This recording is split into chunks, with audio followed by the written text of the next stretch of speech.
whoever wrote Mr. President's speech has done him a great disservice. Even though we say somebody would have written that speech, but because Mr. President is the one addressing the country and his address to the country was publicized, and we see him addressing the country, we credit every statement made in his speech to him. But whoever packaged that speech for Mr. President has done him a great disservice. Unleashed in some of our states. Notably, among the protesters were young Nigerians who desired a better and more progressive country where their dreams, hope, and personal aspiration would be fulfilled. I am especially pained by the loss of lives in Bonn, Jigawa, Kano, Kaduna, and other states, the destruction of facilities in some states, and the wanton looting of supermarkets and shops, contrary to the promise of protest organizers that the protest will be peaceful across the country. The destruction of properties set us back as a nation, and the scarce resources will be again used to restore them. I commiserate with the families and relations of those who have died in the protest. We must stop further bloodshed, violence, and destruction. As the president of this country, I must ensure public order in line with the constitutional oath to protect the lives and property of every citizen. Our government will not stand idly by and allow a few with a clear political agenda to tear this nation apart. Under the circumstances, I hereby enjoin protesters and the organizers to suspend any further protest and create room for dialogue, which I have always acceded to at the slightest opportunity. I'm not going to bore you with his speech because it's a little bit long and it will make this video very long. But certain things were very clear. Mr. President once again shielded his responsibility, shielded himself of responsibility as a president, as the leadership of the government, as a people in power to take responsibility for everything that is happening in the country, where they pushed it to Nigerians that they require all hands on deck, regardless of the divide, political, religious, tribal, focusing yet again on oppositions and shielding themselves from the responsibility they have taken on. He mentioned the point of exploiting the elements of division. Nigerians want to take their minds away from this issue of division, tribal, whatever sentiments. We just want to focus on government and the issues, governance and the issues. And again, these people in government drag us into this trauma they have put us all in for ages. And he said, be warned that those that take advantage of the situation to threaten any session of this country, at least, I don't know who he's talking about, because as far as we know, the people that have taken advantage of the situation to threaten people are people in his cabinet and his government. He once again emphasized that the law enforcement agencies will ensure protection of lives and property. He is not saying that he as a government will ensure protection of lives and property. He also once again shifted his responsibility to men of the armed forces who take orders from him. And though there is one good thing the Mr. President talked about, his vision.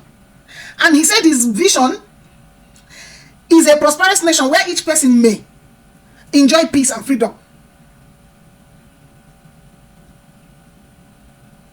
That only democratic governments can provide. One that is open and transparent and accountable to the people. I think this is the only meaningful thing the president talked about.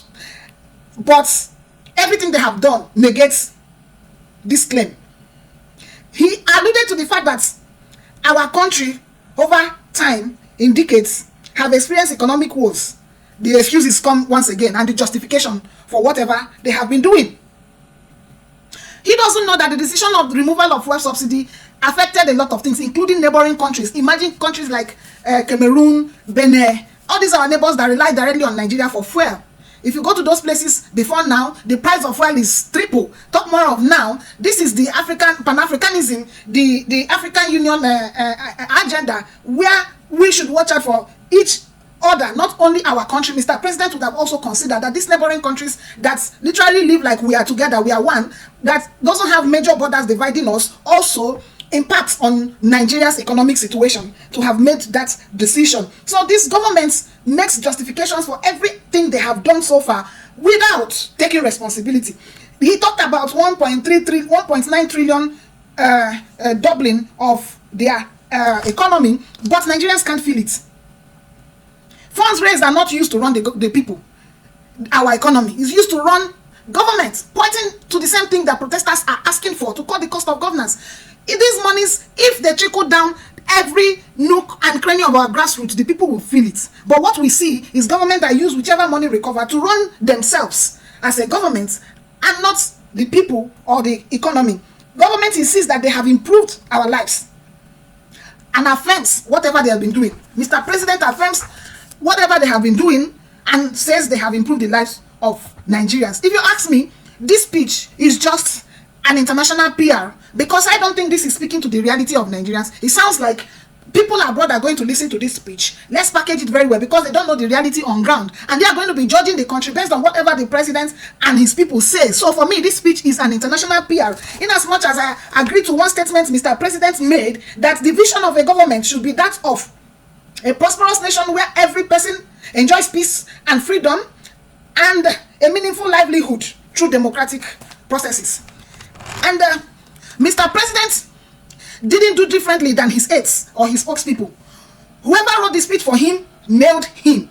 It's the same rhetorics that the same people who have torn this country apart and his government projected in a very negative light is the same thing they have been saying that Mr. President came to affirm. President talked about the CNG, the gas program for transportation. As far as I remember, that statement or that initiative came up right from the first week of the removal of subsidy. More than a year after he resumed office, nothing is yet seen. It's all plan, plan, plan. Plan, plan, plan. Mr. President is still crying foul and woes of a facility they set up that was vandalized, and he said, what a shame. He talked about 1 million loan. We need him to publish the beneficiaries, the target employees for these companies that will access these loans, the projections of these companies, the timelines they want to achieve these projections, and why government should invest in them. Government don't just distribute millions of naira to any group, which we in most cases in the country will assume to be bottlenecks and people who are attaches of government officials. Government don't just release monies if they have not done the assessments and the impact assessment of those monies they want to release and how it's going to affect the lives of the people, how many people are going to be taken off the streets, the jobs they are going to provide, and things like that. He says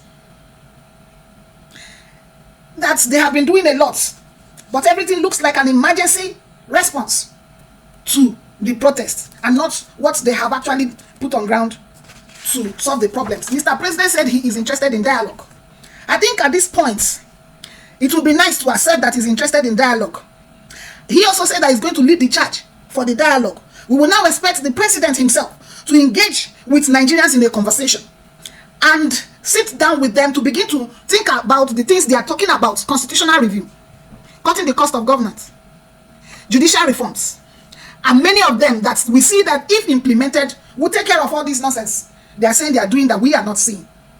It is time for Mr. President to now talk. Let's just say before now, they haven't been doing much. For the fact that Mr. President accepted to dialogue with Nigerians, can we now begin the talks? I must also say that Mr. President ended his speech by insulting Nigerian youths once again, by implying that the youths are being used by extremist group, by enemies of democracy to promote unconstitutional agenda. That's a blatant insult, arrogant insult on Nigerian youths, when Mr. President says Nigerian youths are not to be used by extremists of the enemies of democracy to promote unconstitutional agenda. I think when I heard that statement, it struck me so hardly, and to think that it's the same people who are protesting and demanding accountability from the government that he is talking to in this manner. Mr. President has failed. But we will believe that in the coming days, in the dialogue he proposed, we might find solution.